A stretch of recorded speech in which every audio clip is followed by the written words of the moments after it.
Hello everyone, स्वागत है आप सभी का आपके इस यूट्यूब चैनल में। तो आज की इस क्लास में हम कराएंगे कक्षा 7 झारखंड बोर्ड गणित का प्रश्नावली 22.2। तो इससे पहले हमने बाकी के चैप्टर्स कराए हैं। अगर आपने उसे नहीं देखा है तो डिस्क्रिप्शन पे आपको उसकी लिंक मिल जाएगी या प्लेलिस्ट में जाके आप सीरियली देख सकते हैं। तो चलिए बच्चों शुरू करते हैं।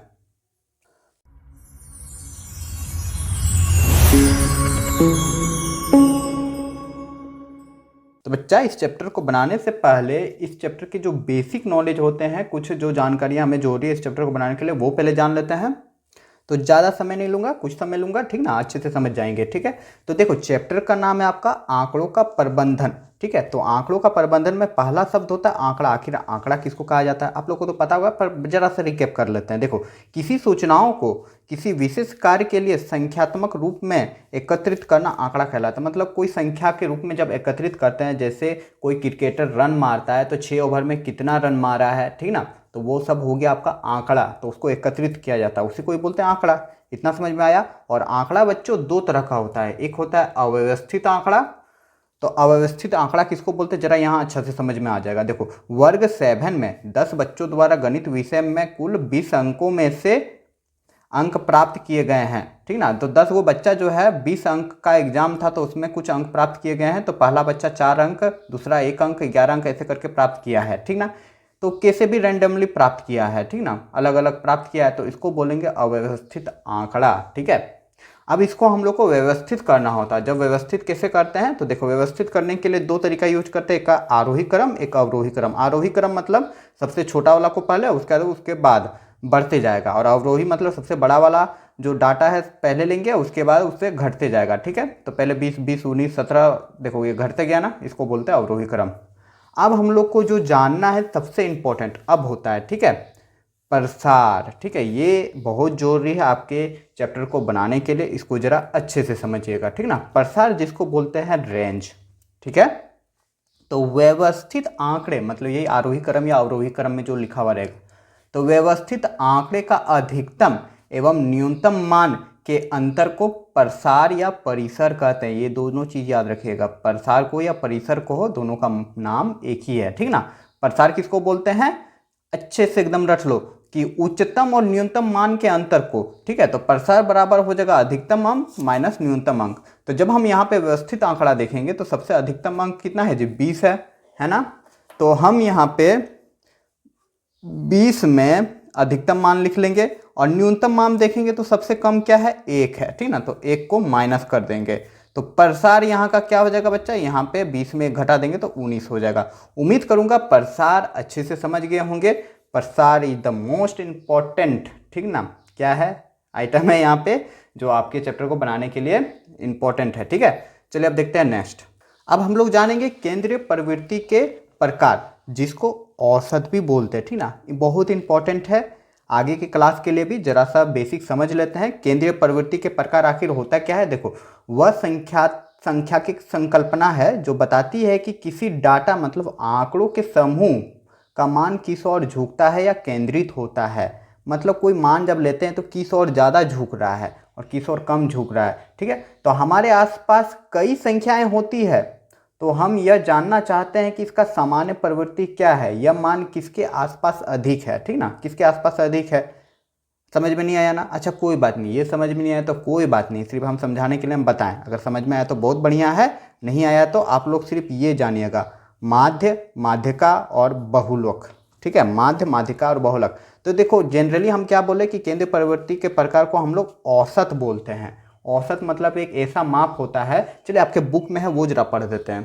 तो पेज नंबर 300 में देखो, मान लिया जाए औसत आखिर किसको बोलते हैं। ठीक है, तो यही देखो केंद्रीय प्रवृत्ति और इसके प्रकार यही जान रहे हैं हम लोग। तो मान लिया जाए कि कक्षा 7 में बच्चों की औसत आयु 12 वर्ष है। औसत आयु मतलब लगभग सबका 12 वर्ष के लगभग है। इसका तात्पर्य कदापि नहीं है कि वर्ष 7 में पढ़ने वाले प्रत्येक बच्चे की आयु 12 वर्ष है। औसत आयु का मतलब ये नहीं हो कि 7 क्लास में समझो अगर 25 बच्चा पढ़ रहा है तो सबका उम्र 12 वर्ष है, ऐसा जरूरी नहीं है। इसका तात्पर्य ये हो गया कि बच्चों का आयु 12 वर्ष से कम है या 12 वर्ष से अधिक हो सकता है, लेकिन 12 के आसपास रहता है। इसी को ही लगभग बोलते हैं औसत। और केंद्रीय प्रवृत्ति इसी को बोलते हैं। केंद्रीय प्रवृत्ति को हम लोग 3 प्रकार से जानते हैं कि किस ओर झुकता है। एक होता है माध्य, एक होता है माध्यम या माध्य का, एक होता है बहुलक।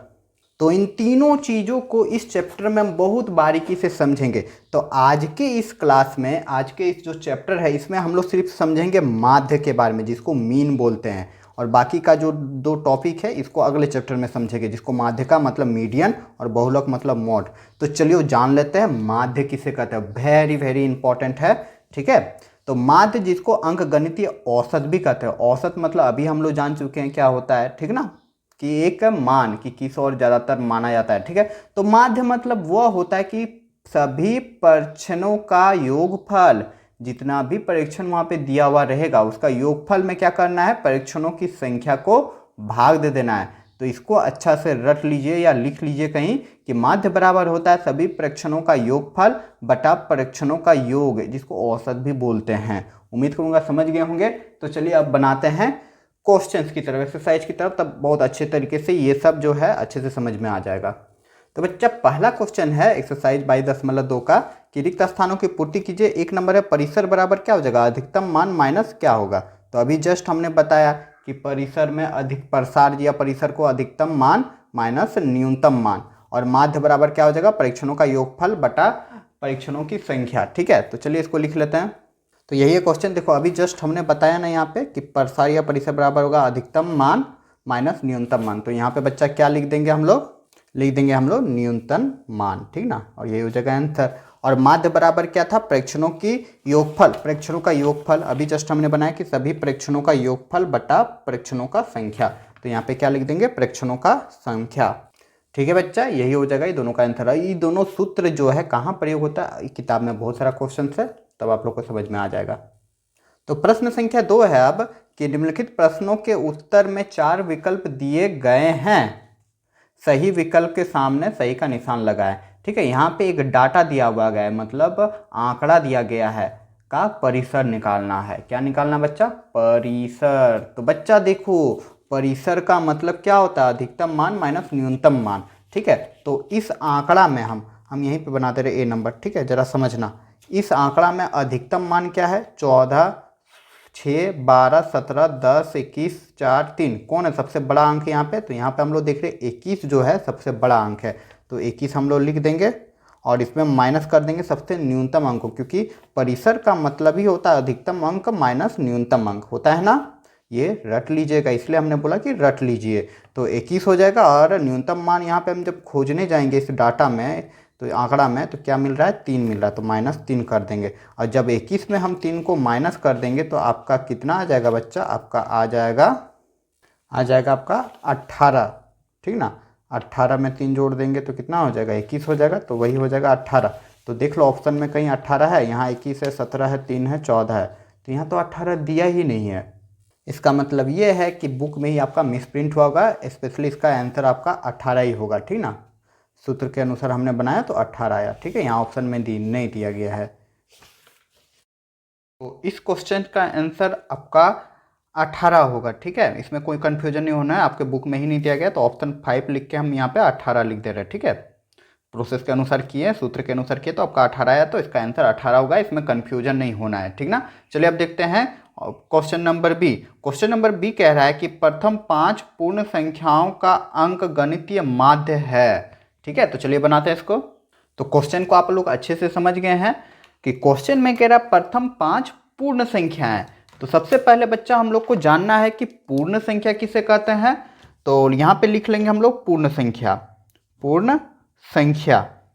तो प्रथम 5 पूर्ण संख्या किसे कहते हैं बताइए। तो देखो पूर्ण संख्या शून्य से शुरू होके अनंत तक जाती है, शून्य से शुरू होके अनंत तक जाती है, याद रखिएगा दिमाग में, ठीक ना। और प्राकृत संख्या एक होती है जो 1 से शुरू होकर अनंत तक जाती है। पूर्ण मतलब पूरी तरह पूर्ण है, इसलिए इसमें 0 आ जाएगा। तो 0 पहला यही हो जाएगा, पहला जो पूर्ण संख्या है 0 हो जाएगा, उसके आगे 1 हो जाएगा, उसके आगे 2 हो जाएगा, उसके आगे आपका 3 हो जाएगा, उसके आगे 4 हो जाएगा। तो हमको प्रथम 5 परिमेय संख्या बोला था, पूर्ण संख्या बोला था। तो प्रथम 5 पूर्ण संख्या यही ना हो गया, 0, 1, 2, 3, 4, ठीक ना, यही पूर्ण संख्या हो गया। अब हम लोग को माध्य निकालना है, बोल रहा है इन लोगों का गणितीय माध्य निकालना है। तो बच्चा लोग अभी हम लोग जस्ट जाना कि माध्य बराबर होता है, कि माध्य बराबर यही होता है कि सभी परीक्षणों का योगफल बाय परीक्षणों का संख्या। ये क्या होता है अभी जस्ट अप्लाई करेंगे तो समझ में आ जाएगा। तो चलिए हम लोग लिख लेते हैं। तो हमने लिख लिया सभी परीक्षणों का योगफल बटा परीक्षणों की संख्या। तो सभी परीक्षण यहाँ पे कितना परीक्षण है, 1 2 3 4 5, तो सबका हमको योगफल चाहिए तो योगफल कर देंगे। 0 + 1 + 2 + 3 + 5, यही 5 संख्या है ना। यही सभी परीक्षण का हमने योगफल करना है और बटा कर देंगे किससे, परीक्षणों की संख्या से। परीक्षण कितना है जी, देख लो 1 2 3 4 5, टोटल परीक्षण है 5, तो 5 से हम भाग दे देंगे। अब सभी को जोड़ दो बच्चा लोग, तो जोड़ दो, 4 3 7 8 9 1 10, तो 10 बट्टा क्या हो जाएगा 5। अब इसको काट दो तो 5 एका 5, 5 दूनी 10, तो आपका हो जाएगा 2, और यही निकलेगा माध्य। माध्य क्या आ गया बच्चा, 2। तो हमने बुक में देख लेते हैं, तो बुक में है, हाँ जी बुक में है आपका ऑप्शन ए। ऑप्शन ए आपका 2 दिया हुआ है। उम्मीद करूंगा कि आप लोग माध्य के बारे में समझ गए होंगे, माध्य कैसे निकाला जाता है। तो चलिए बच्चा अब देखते हैं अगला क्वेश्चन। तो बच्चा प्रश्न संख्या 3 है कि निम्न आंकड़ों का परिसर ज्ञात कीजिए। ठीक है, परिसर ज्ञात करने बोला है, यहाँ पे कुछ आंकड़ा दिया हुआ है, तो चलिए बनाते हैं इसको। तो डाटा आपका 3 नंबर में यही दिया हुआ है, ठीक ना, 20 25 21 19 18 19 20 25 17 यही दिया हुआ है। तो परिसर के बारे में हम बता चुके हैं, परिसर निकालना रहता है तो होता है अधिकतम मान माइनस न्यूनतम मान, या अधिकतम अंक कह सकते हो या माइनस न्यूनतम अंक। तो यहाँ पे इस आंकड़ा में सबसे बड़ा संख्या क्या है जी, सबसे बड़ा संख्या हम जब देखेंगे तो 25 आ रहा है, 21 है, फिर 25 है। इसका मतलब सबसे बड़ा जो अंक है वो 25 ही है। ठीक है, तो यहाँ पे जरूरी नहीं है कि 2 बार रिपीट हो रहा है या 3 बार रिपीट हो, हमको कोई मतलब नहीं है उससे, ठीक ना, कितनी बार रिपीट हो रही है। परिसर जब भी निकालेंगे तो सबसे बड़ा वाला अंक लेंगे, तो भले यहाँ पे 2 बार रिपीट हो रहा है। ठीक है, तो यहाँ पे हम लोग लिख देंगे 25, अधिकतम मान 25 है, और माइनस कर देंगे किससे, न्यूनतम मान से। तो बच्चा लोग यहाँ पे न्यूनतम मान क्या देख रहे हैं, 17 है ना। तो यहाँ पे -17 कर देंगे, और जब हम लोग 25 में 17 घटा देंगे तो आपका क्या हो जाएगा, 8 हो जाएगा, और यही हो जाएगा आपका आंसर। उम्मीद करूंगा ये क्वेश्चन समझ गए होंगे। चलिए अब देख लेते हैं नेक्स्ट क्वेश्चन।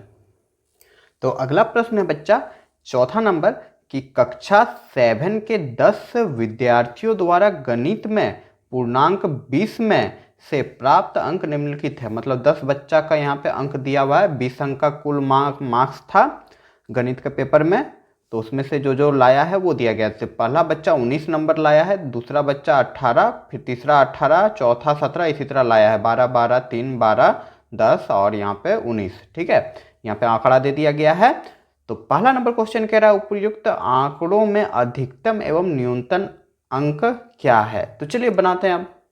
तो यही है बच्चों, तो पहला वही क्वेश्चन था कि उपयुक्त में अधिकतम एवं न्यूनतम अंक क्या है, तो हम हल में लिख लेंगे अधिकतम अंक और न्यूनतम अंक। ठीक है, तो अधिकतम अंक हम लोग देखने जाएंगे तो यहाँ पे 19 है, और बाकी जितना भी जैसे 18 17 सब उससे छोटा है, तो अधिकतम अंक क्या हो गया बच्चा, 19 हो गया।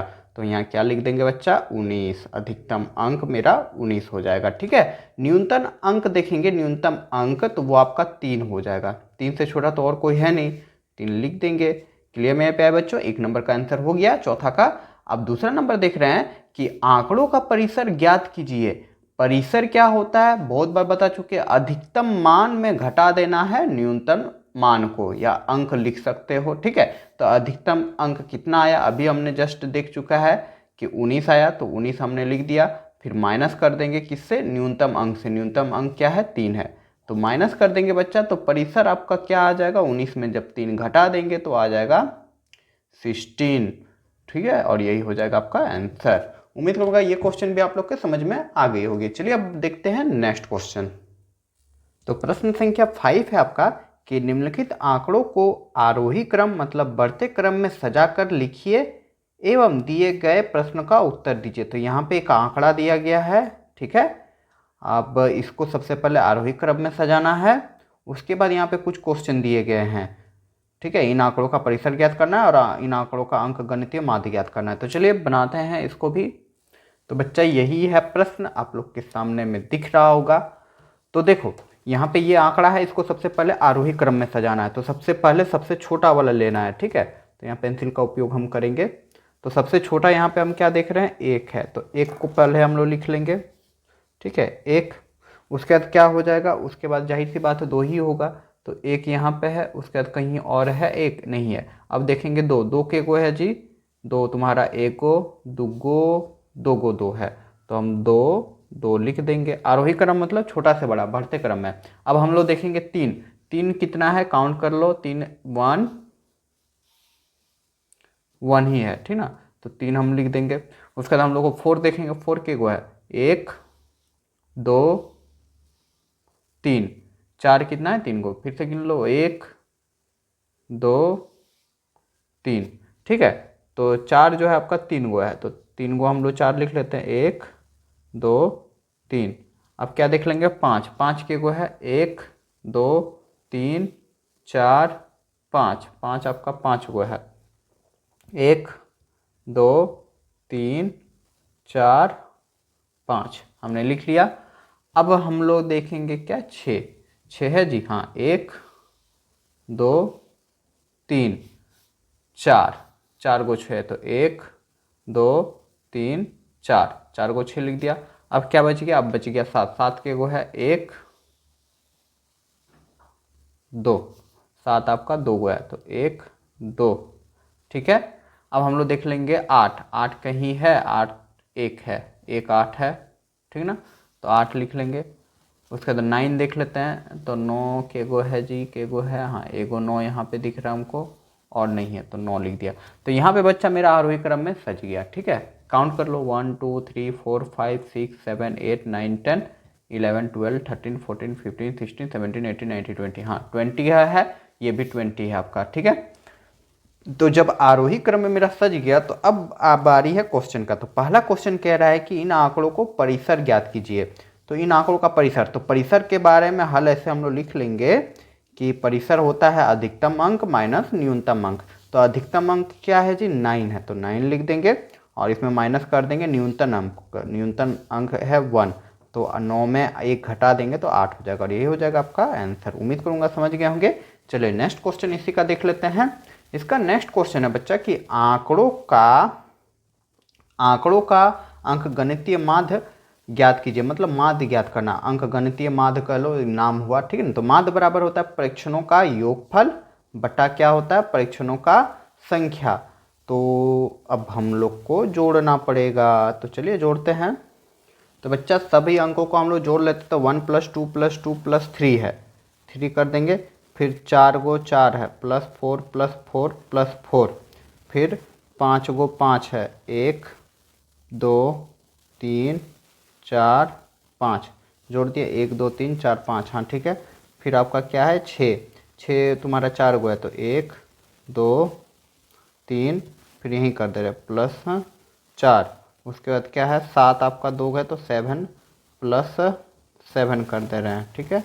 और फिर इसको जोड़ देंगे, +8 + 9, सबको हमने लिख दिया, और इसको बटा कर देंगे किसका, परीक्षकों की संख्या से। तो परीक्षकों की संख्या बच्चा कितना है, 20 है, हमने अभी तक जोड़ लिया है। अब इन सभी को आप लोग जोड़ लीजिएगा, और जोड़ने के बाद जो आएगा उसको यहाँ पे लिख देंगे। तो जब हम जोड़ते हैं तो कितना आ रहा है, तो इन सभी को जब हम लोग जोड़ें तो मेरा आ गया 100, हमने लिख दिया, और 20।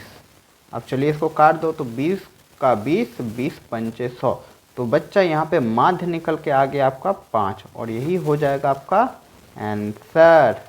क्लियर। चलिए देखते हैं अब नेक्स्ट क्वेश्चन। तो प्रश्न संख्या आपका 6 है कि प्रथम 5 लगातार प्राकृत संख्याओं का अंकगणितीय माध्य ज्ञात कीजिए। ठीक है, माध्य ज्ञात करना है लगातार 5 प्राकृत संख्या का। तो अभी जस्ट हमने प्राकृत संख्या के बारे में और पूर्ण संख्या के बारे में बताया है, तो चलिए बनाते हैं। तो प्रथम 5 प्राकृत संख्या हम लोग लिख लेंगे। प्रथम 5 प्राकृत संख्या क्या क्या हो जाएगा, प्राकृत संख्या जो होता है ना बच्चा लोग, वो 1 से शुरू होता है और अनंत तक जाता है। तो हमको प्रथम 5 बोला है, तो पहला 1 से शुरू हुआ, फिर 2, फिर 3, फिर 4 और फिर 5, यही 5 हो गया प्राकृत संख्या, 1 2 3 4 5। ठीक है, अब हमको माध्य चाहिए, तो माध्य के बारे में हम लोग जान चुके हैं, प्रेक्षणों का योगफल बटा प्रेक्षणों की संख्या। तो प्रेक्षणों का योगफल निकालेंगे, तो मतलब 1 + 2 + 3 + 4 + 5, यही हो गया प्रेक्षण का योगफल, और बटा हम लोग कर देंगे संख्या। तो कितना संख्या, 5 संख्या, तो 5 से डिवाइड कर देंगे, भाग दे देंगे, तो अब बच्चा लोग इसको जोड़ दो, तो 5 4 9, 9 3 12, 12 2 14 और 1 15, तो 15 बाय हो जाएगा आपका 5। इसको काट दो तो आ जाएगा आपका आंसर 3, क्योंकि 5 1 5 और 5 3 15, और यही हो जाएगा आपका आंसर। उम्मीद करूंगा समझ गए होंगे, बहुत ईजी सा क्वेश्चन था। नेक्स्ट क्वेश्चन देख लेते हैं अब। तो अगला क्वेश्चन है क्वेश्चन नंबर 7 कि प्रथम 5 समप्राकृत संख्याओं का अंक गणितीय माध्य ज्ञात कीजिए। इस बार जो ज्ञात करना है वह समप्राकृत संख्याओं का ज्ञात करना है। ठीक है बच्चा लोग, देखो समप्राकृत संख्या किसको बोलते हैं, तो वे 2 से विभाज्य हो, ठीक है, उन्हीं को बोलते हैं सम संख्या। तो प्रथम 5 समप्राकृत संख्या क्या क्या हो जाएगा बच्चा, वे सारी संख्याएं जो 2 से विभाजित होती है। तो क्या हो जाएगा, 2 हो जाएगा, 2 तो आपका प्राकृत संख्या है, सम प्राकृत संख्या। 2 के बाद हो जाएगा 4, 4 के बाद 6, ठीक ना, ये सब 2 से कटता है। ठीक है, अब हो जाएगा 8, 2 4 6 8, उसके बाद हो जाएगा 10।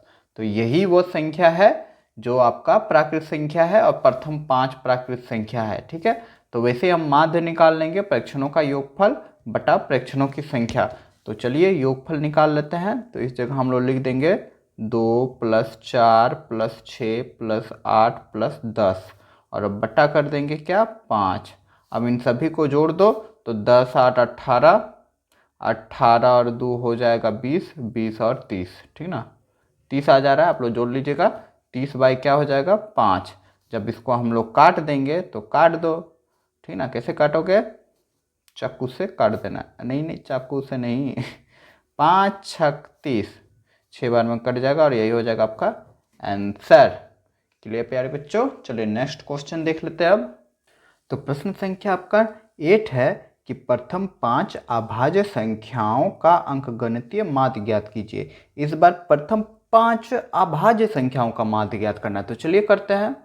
तो प्रथम 5 अभाज्य संख्या आखिर होता क्या है, अभाज्य संख्या वे संख्याएं होती है जो सिर्फ एक से, देखो यहाँ लिख दे रहे हैं, एक से और स्वयं से कटे, वही सबको अभाज्य संख्या कहते हैं। जो किससे कटे, एक से और स्वयं से कटे, उन सभी को अभाज्य संख्या कहते हैं। एक रूल ये भी है कि एक से बड़ी वे सभी संख्याएं जो एक से और स्वयं से कटे उसको अभाज्य संख्या कहते हैं। तो प्रथम में पहला अभाज्य संख्या क्या हो जाएगा जानते हो, 1 नहीं होगा, 2 हो जाएगा। 2 जो है ना वह 1 से और स्वयं से कट रहा है, मतलब 2 से भाग लग जाएगा, ठीक है, और 1 से भी भाग लग जाएगा। आपका 3 भी हो जाएगा, लेकिन 4 नहीं होगा। अगर हम 4 लेंगे, ठीक ना, समझना जरा, 4 लेंगे तो ये आपका 1 से तो कटेगा, 4 से तो कटेगा, मतलब खुद से तो कटेगा, और 2 से भी कट जाएगा, इसीलिए आपका 4 नहीं होगा, ठीक ना। आप 2 को बोल दोगे नहीं सर 2 तो कटता है 2 से, अरे 2 से कट रहा है तो मतलब खुद से ही कट रहा है, इसलिए तुम्हारा अभाज्य संख्या है, ठीक है। अब अगला अभाज्य संख्या हो जाएगा 5, इसके आगे वाला अभाज्य संख्या हो जाएगा 7, इसके आगे वाला अभाज्य संख्या हो जाएगा 9, 9 होगा, अरे 9 आपका नहीं होगा, बोलो कैसे, ये 1 से 9 से तो कट रहा है, 1 से और स्वयं से कट रहा है, और किसी और संख्या से भी कट रहा है, देखो 3 से कट जाएगा, 3 तिया 9 हो जाएगा ना, तो 9 आपका अभाज्य संख्या नहीं होगा, कंफ्यूजन मत रखिएगा। एक होता है अभाज्य संख्या, एक होता है विषम संख्या, एक होता है सम संख्या, इसको अच्छे से क्लियर रखिए आप लोग, ठीक ना। तो देखो आगे हो जाएगा क्या, आगे का संख्या हो जाएगा 11। तो यही प्रथम 5 अभाज्य संख्या 2 3 5 7 और 11, यही वह संख्या है जो 1 से और स्वयं से कटेगा। तब हम लोग माध्य निकाल लेंगे, जो हम लोग जानते हैं क्या, प्रेक्षणों का योगफल बटा प्रेक्षणों की संख्या। तो योगफल निकालो जी, 2 + 3 + 5 + 7 + 11 बटा हम लोग क्या कर देंगे 5। इन सभी संख्याओं को जोड़ दो, तो इन सभी संख्या को जोड़ते तो आ जाएगा आपका, तो कितना हो रहा है, हो रहा है 28 बटा 5, ठीक है। अब इसको बच्चा काट दो, ठीक ना, यहीं पे भागा दे रहे हैं, 28 से भाग दे दो, तो 5 चौक 20, सॉरी 5 पचे 25 हो गया, माइनस करेंगे तो 8 में 5 गया तो कितना हो जाएगा, 5 3 8, पॉइंट लो, 0 बैठाओ, 5 छक 30 हो गया। तो ये बच्चा हो जाएगा कट के 5.6 और यही हो जाएगा आपका आंसर। क्लियर। चलिए देख लेते हैं अब नेक्स्ट क्वेश्चन। तो अगला क्वेश्चन है क्वेश्चन नंबर 9 कि 5 के प्रथम 6 गुना जिसको मल्टीपल्स कहते हैं का अंकगणितीय माध्य ज्ञात कीजिए। ठीक है, बहुत प्यारा सा क्वेश्चन है। चलिए बनाते हैं इसको भी। तो क्वेश्चन समझ गए, 5 के प्रथम 6 गुणज। आखिर गुणज क्या होता है ये तो पता ही होगा आप लोगों को। अरे नहीं पता है, अच्छा कोई नहीं, देख लेते हैं अभी। तो गुणज मतलब होता है गुना। देखो प्रथम 5 का गुणज मतलब ये हो गया कि 5 को 1 से गुना कर देंगे तो 5 हो जाएगा, 5 को 2 से गुना कर देंगे तो 10 हो जाएगा, 5 को 3 से गुना कर देंगे तो 15 हो जाएगा, 5 को 4 से गुना कर देंगे तो 20 हो जाएगा, और 5 को 5 से गुना कर देंगे तो 25 हो जाएगा, और 5 को 6 से गुना कर देंगे तो 30 हो जाएगा। यही जो संख्या है यही गुणज हो गया कि 5 को 1 से गुना कर देंगे, पहला गुणज हो गया 5, दूसरा गुणज हो गया 10, तीसरा गुणज हो गया 15, इसी तरह बढ़ते गया। उम्मीद करूँगा समझ गए होंगे। हमको 6 गुणज चाहिए तो हमको 6 का पहाड़ा पढ़ देना है और कुछ नहीं है। तो क्या हो जाएगा 5, 10, 15, 20, 25 और 30, यही हो जाएगा प्रथम 5 गुणज। हम वैसे ही माध्य निकाल लेंगे कि प्रेक्षणों का योगफल बटा प्रेक्षणों की संख्या को आपस में अरे जोड़ दो, इसको जोड़ दो, योगफल को योगफल करना है तो योगफल करो। चलो जोड़ दे रहे हैं बच्चा लोग, +30 कर देंगे और बट्टा यहाँ पे हमको क्या चाहिए, बट्टा हमको प्रेक्षणों की संख्या चाहिए। तो प्रेक्षणों की संख्या आपका 6 दिया हुआ है। देखो प्रथम 6 गुणज बोला है ना, 6 गुणज बोला है तो 6 से ही भाग देंगे ना। तो आप चलिए इसको जोड़ दो, जोड़ देंगे तो आपका आ जाएगा बच्चा लोग, तो हो जाएगा आपका 105। जोड़ देने पे आ जाएगा, बट्टा 6 कर देंगे। अब सेम वैसे कर लेंगे, 6 को भाग दे देंगे 105 से, ठीक ना। तो कितना हो जाएगा 6 का 6। क्लियर। तो यहाँ पे कितना हो जाएगा जी, 4 हो जाएगा, 5 हो जाएगा, 6 पंचे 30, 6 छः 36, 6 सत्ते 42, रफ में कीजिएगा, 6 सत्ते क्या आ जाएगा 42, 42 कर देंगे 3 हो जाएगा। ठीक है, पॉइंट बैठाओ, अब 0 लिखो, 6 पंचे 30 आ गया ना बच्चा। कितना आ गया, आ गया 17.5। तो यहाँ लिख देंगे 17.5 और यही हो जाएगा आपका आंसर। क्लियर। चलिए देखते हैं अब नेक्स्ट क्वेश्चन। तो अगला क्वेश्चन है क्वेश्चन नंबर 10 कि एक शहर में एक सप्ताह में हुई वर्षा मिलीमीटर में रिकॉर्ड निम्न है। ठीक ना, एक शहर है जहाँ पे वर्षा हुई है एक सप्ताह में, मतलब सोमवार, मंगलवार, बुधवार, बृहस्पति, शुक्र, शनि, रवि। तो इस दिन जो वर्षा हुई है सोमवार को 0.0 मिलीमीटर हुआ है वर्षा, मतलब नहीं हुआ है। मंगलवार को 12.2 मिलीमीटर, बुधवार को 2.1 मिलीमीटर, बृहस्पतिवार को 0.0, शुक्रवार को 20.5, शनिवार को 5.5 मिलीमीटर और रविवार को 1.0 मिलीमीटर वर्षा हुई है। ठीक है, तो क्वेश्चन समझ गए। अब क्वेश्चन का यहाँ पे 3 क्वेश्चन दिया हुआ है कि उपयुक्त आंकड़े की सहायता से वर्षा का परिसर ज्ञात कीजिए। ठीक है, तो चलिए ज्ञात करते हैं। तो इसका हमने क्वेश्चन नहीं उतारा कॉपी में, आप लोग सिर्फ आंसर देखिए। देखो 10 का 1 नंबर का आंसर हमको परिसर चाहिए, तो परिसर के बारे में हम लोग जानते हैं कि अधिकतम मान माइनस न्यूनतम मान। तो बच्चा देखो अधिकतम मान इसमें कितना है, तो अधिकतम मान जब देखने जाएंगे तो 12.2 और यहाँ 20.2, जाहिर सी बात है 20 वाला सबसे ज़्यादा है, और न्यूनतम मान कितना है 0.0। ठीक है, 0.0 2 बार दिया हुआ है, सबसे अधिक है 20 और सबसे कम है 0, तो इसी को लिख लेंगे। तो चलिए बनाते हैं। तो यहाँ पे हम लोग लिख लेंगे अधिकतम मान में 20.5, और इसमें जब हम घटा देंगे 0.0 को, न्यूनतम मान 0.0 है, तो परिसर बच्चा आ जाएगा 20.5। एक का आंसर हो गया। ठीक है, अच्छा आंसर यहाँ लिख देते हैं। क्लियर। दूसरा नंबर चलिए क्वेश्चन देखते हैं। दूसरा नंबर क्वेश्चन है कि पूरे सप्ताह में वर्षा का माध्य ज्ञात कीजिए। ठीक ना, माध्य ज्ञात करना है, सेम वैसे ही चलो बना लेते हैं इसको भी। तो यही लिख लेंगे बच्चा कि माध्य बराबर होता है प्रेक्षणों का योगफल बट्टा प्रेक्षणों की संख्या। तो प्रेक्षणों का योगफल चाहिए, तो प्रेक्षण क्या है यहाँ पे 0.0, 12.2, 2.1, 20.5, यही है ना। तो इसको लिख लेते हैं और जोड़ लेते हैं। तो यहाँ पे हमने सातों संख्याओं को लिख लिया। 7 दिन होता है तो 7 संख्या होती है, तो प्रेक्षणों की संख्या क्या हो जाएगा 7 हो जाएगा। ठीक है, अब इन सभी को जब जोड़ दोगे तो आपका आ जाएगा, तो हो जाएगा आपका 41.3 हो जाएगा, ठीक ना। जब जोड़े तो यही आया, आप लोग जोड़ लीजिएगा, दशमलव वाला जोड़ तो पता ही है, और बट्टा 7 कर देंगे, ठीक है। तो अब चलिए इसको भागा दे देना है, तो भागा दे दो, 7 को भाग दे दो 41, ठीक है। तो देखो कितना हो जाएगा, 37 37 49, अच्छा हो जाएगा 42, 7 पचे 35 हो जाएगा, सॉरी 7 पचे 35, 7 पचे 35 हो जाएगा। फिर माइनस कर दो ना जी, एक पैसा ले लेंगे तो यहाँ कितना हो जाएगा जी, 63 हो जाएगा ना। 11 में 5 जाएगा तो 6 हो जाएगा, ऊपर से उतरेगा पॉइंट, पॉइंट उतरा मतलब यहाँ पे उतर गया, ऊपर से उतरा 3, फिर 37 37 49 37 56 सतनाम 63 कट गया ना। तो आपका आ जाएगा 5.9 माध्य। क्लियर प्यारे बच्चों। चलिए नेक्स्ट क्वेश्चन देख लेते हैं अब इसी का।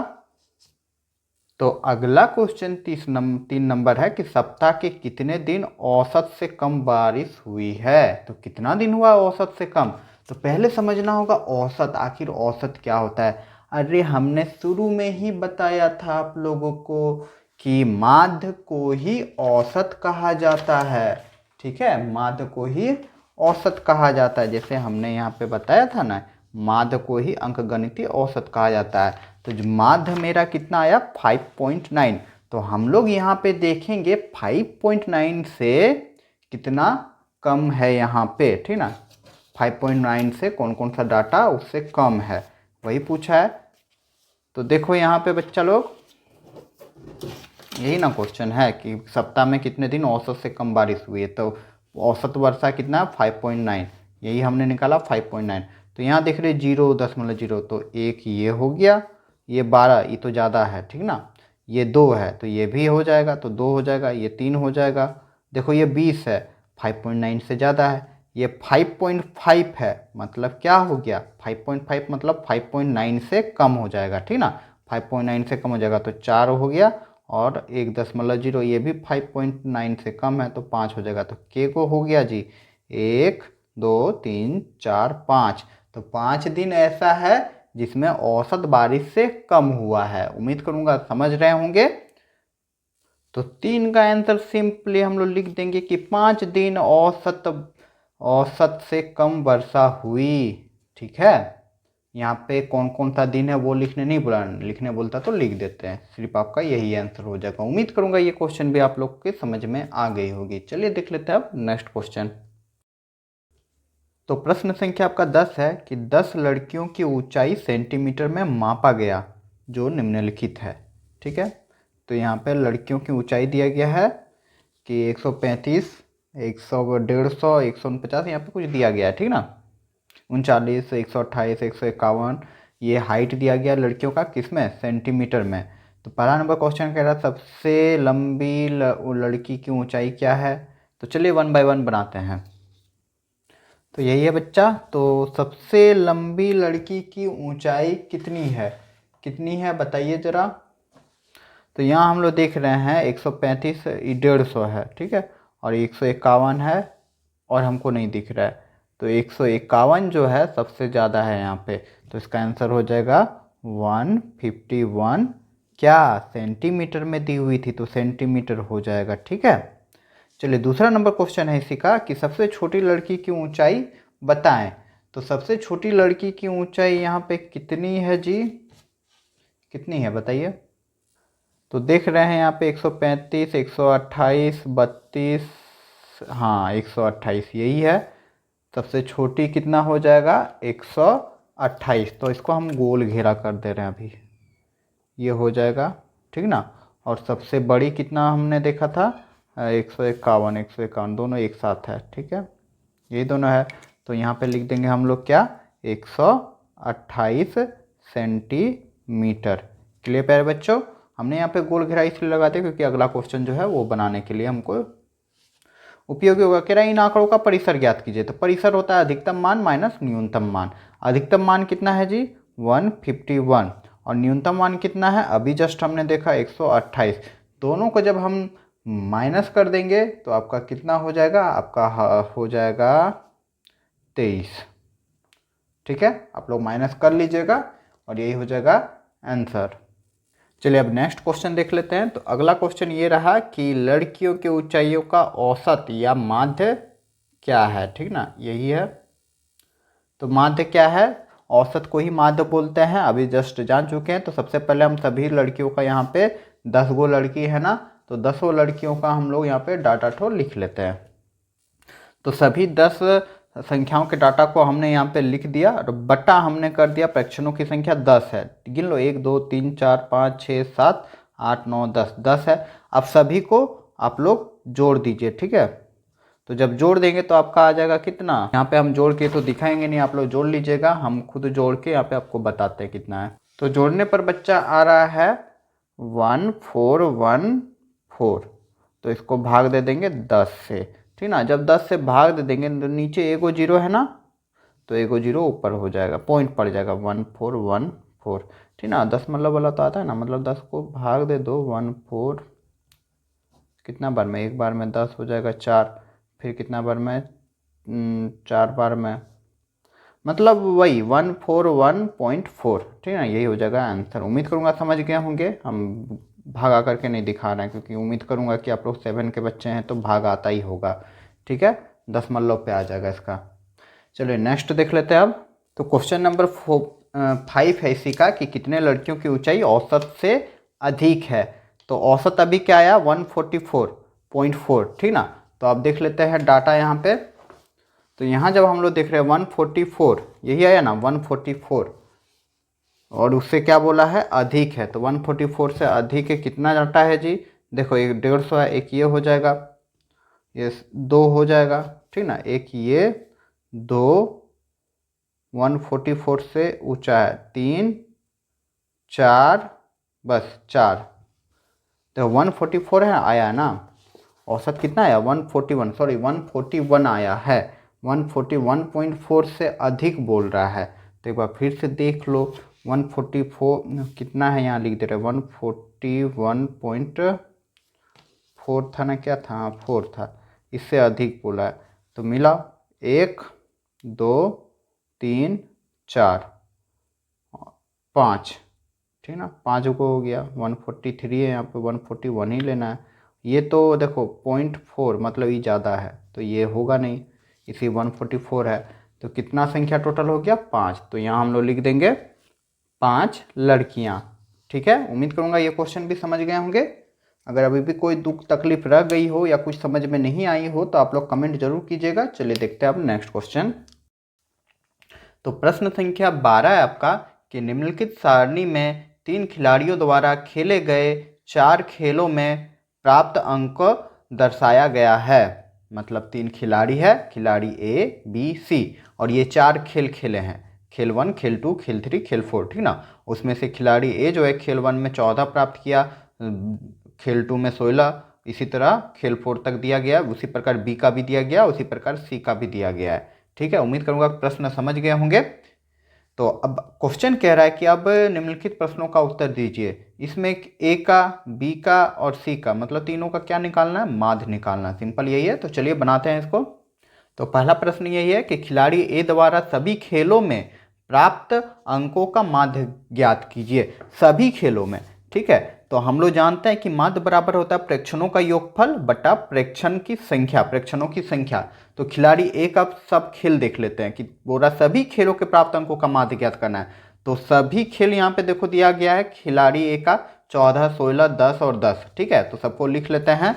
क्या दिया हुआ था, 14 प्लस 16 प्लस 10 प्लस 10, यही दिया हुआ है। और इसको हम लोग को भाग दे देना है परीक्षणों की संख्या से। कितना परीक्षण है, 1 2 3 4, तो 4 से भाग दे देंगे तो अब कितना हो जाएगा, देखो 10 20 30 40 50, तो 50/4 हो जाएगा। ठीक है, आप लोग जोड़ दीजिएगा, देखो क्या हुआ 10 20 और यहाँ पे कितना हो गया 16, तो 10 20 30 36 हो गया, 36 और फिर 14 से करेंगे तो कितना हो जाएगा 40 और 50 हो जाएगा। ठीक है, अब इसको आप लोग भाग दे दीजिएगा, मतलब 4 को भाग दे देना 50 से, तो कितना हो जाएगा 4 1 का 4 हो गया 1 0, 4 दूनी 8 हो गया, यहाँ पे 2, पॉइंट बैठा के यहाँ 0 लिख देंगे, 4 पंचे 20। कितना आ गया 12 दशमलव, काटेंगे तो आ जाएगा 12.5 और यही हो जाएगा इसका आंसर। उम्मीद करूंगा समझ गए होंगे। चलिए बी नंबर देख लेते हैं आप। तो बी नंबर बच्चा यही है कि खिलाड़ी सी द्वारा सभी खेलों के प्राप्त अंकों का माध्य ज्ञात कीजिए। इस बार खिलाड़ी सी द्वारा खेले गए खेलों का माध्य ज्ञात करना, तो वही सेम लिख लेंगे, माध्य बराबर प्रेक्षणों का योगफल बटा प्रेक्षणों की संख्या। अब खिलाड़ी सी का हम लोग देख लेते हैं बच्चा। तो खिलाड़ी सी का जो है 8 है, 11 है, 0 है और 13 है। खेल 1 में 8 है, खेल 2 में 11 है, खेल 3 में 0 है और खेल 4 में 13 है। तो सबको चलो लिख लेते हैं। तो प्रेक्षणों का योगफल हमको चाहिए। तो प्रेक्षण कितना है, 4 को प्रेक्षण है, क्या क्या है, 8 है प्लस 11 है प्लस 0 है प्लस 13 है। इसको हम लोग भाग दे देंगे किससे, प्रेक्षणों की संख्या। कितना प्रेक्षण, 1 2 3 4, तो 4 से भाग दे देंगे। अब बच्चा इन लोग को जोड़ लो। तो ये तीनों को जब जोड़ेंगे तो 8 11 और 13, मतलब 8 11 13 तो हो जाएगा आपका 32 बटा 4 लिख देंगे। हमने सिंपल ही जोड़ दिया है। अब 4 4 8 कितना हो जाता है 32, काट देंगे, 4 का 4 4 8 32। तो यही हो जाएगा आपका आंसर। उम्मीद करूंगा ये क्वेश्चन भी आप लोग के समझ में आ गया होगा। चलिए अब देख लेते हैं इसी का तीसरा नंबर क्वेश्चन। तो तीसरा नंबर क्वेश्चन है बच्चा कि खिलाड़ी बी के अंकों का माध्य ज्ञात कीजिए। तो वैसे ही सेम लिख लेंगे, इस पर खिलाड़ी बी का माध्य ज्ञात करना है। तो लिख लेंगे प्रेक्षणों का योगफल और प्रेक्षणों की संख्या। तो प्रेक्षणों का योगफल, प्रेक्षण आखिर इसमें कितना है जी बी में, तो बी वाला देख लो जी, क्या क्या है, 0 है, 8 है, 6 है, 4 है। ठीक है, 0 है, 8 है, 6 और 4 है। तो लिख लेंगे 0 प्लस 8 प्लस 6 प्लस 4, ठीक ना। और बाय प्रेक्षणों की संख्या, संख्या क्या, 1 2 3 4, तो 4। बच्चा एक चीज़ गौर यहाँ पे करना कि प्रेक्षणों में यहाँ पे 0 दिया हुआ है, इसका मतलब हम 0 को हटा देंगे और फिर यहाँ पे 3 कर देंगे, 1 2 3। ऐसा नहीं होता है, जितना संख्या दिया है सब संख्या को लिखेंगे। ठीक है, ये चीज़ दिमाग में गौर कर लीजिएगा कि 0 है तो 0 का वैल्यू नहीं है तो हटा देते हैं, तो 3 ही संख्या बचा तो प्रेक्षण की संख्या 3 से भाग दे देंगे। नहीं, ऐसा करेंगे तो आपको गलत हो जाएगा, ठीक ना। जितना प्रेक्षण दिया चाहे वो 0 ही क्यों ना हो, सबको ले लेना है क्योंकि ये आंकड़ा दिया है ना। तो अब हम लोग जोड़ देते हैं तो हो जाएगा कितना, 6 4 10 और 18, 18/4 हो जाएगा। अब इसको भाग दे दो जी, 4 को भाग दे दो 18 से, तो 4 4 हो जाएगा 16, यहाँ पे 2 कट गया और पॉइंट बैठा के 0 बैठा देंगे, 4 पंचे 20। तो कितना हो गया बच्चा, 4.5। यही हो जाएगा इसका आंसर। उम्मीद करूंगा ये क्वेश्चन भी समझ गए होंगे। तो बच्चों यहाँ पे मेरा 12 नंबर क्वेश्चन भी कंप्लीट होता है और इसके आगे इस बुक में और कोई क्वेश्चंस नहीं है और इसी के साथ प्रश्नावली 22.2 कंप्लीट होता है। उम्मीद करूंगा कि सारे क्वेश्चन को आप लोगों ने अच्छे से समझ के हल किया होगा। तो इस चैप्टर में हमने माध्य के बारे में सीखा, माध्य को ही औसत भी कहते हैं, ये चीज़ दिमाग में आप लोग बैठा लीजिएगा। अगर बच्चों मेरा पढ़ाने का तरीका अच्छा लगा और आप कुछ सीखे हमारे इस वीडियो से, तो ज़्यादा से ज़्यादा लाइक करें, अपने दोस्तों के बीच शेयर करें और आप हमें सपोर्ट कर सकते हैं इस चैनल को सब्सक्राइब करके, और इसी तरह के वीडियो पाने के लिए चैनल को सब्सक्राइब भी कर लें। चलिए मिलते हैं अगले वीडियो पे अगले क्लास के साथ।